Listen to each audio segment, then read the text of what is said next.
I'm Damien Decatur here at the Performance Academy, Apex, North Carolina, and today I'm going to talk to you about flexibility. So now over the next 3 weeks we're going to actually take time to talk about flexibility, mobility, and stability individually.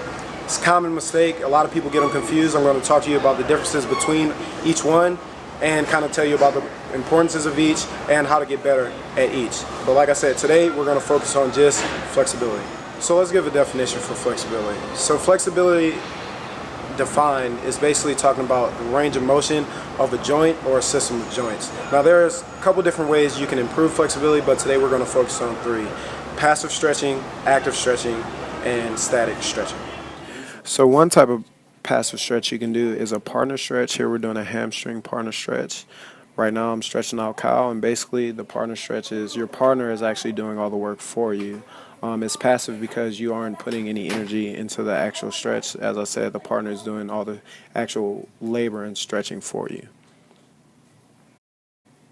Another type of partner stretch we can do is a butterfly stretch. So right here I'm pushing on Kyle's back to increase his range of motion.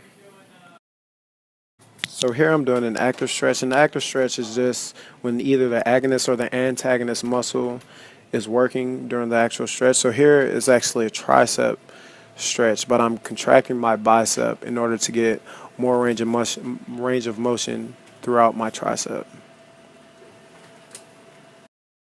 So another type of active stretch you can do is PNF stretching. Here it's another hamstring stretch, but Kyle, right now, I'm pushing up against his hamstring. Then for a couple seconds, I'm going to have him contract his quads, and then he's going to rest for a couple seconds. Then I'm going to push his leg, stretching that hamstring to a greater range of motion through this PNF stretch.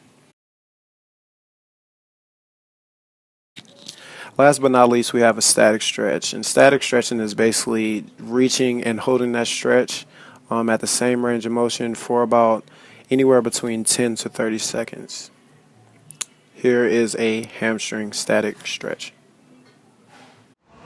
Alright, so as a final note, I definitely want to mention that it's actually pretty important when you want to increase your flexibility as far as static stretching is concerned.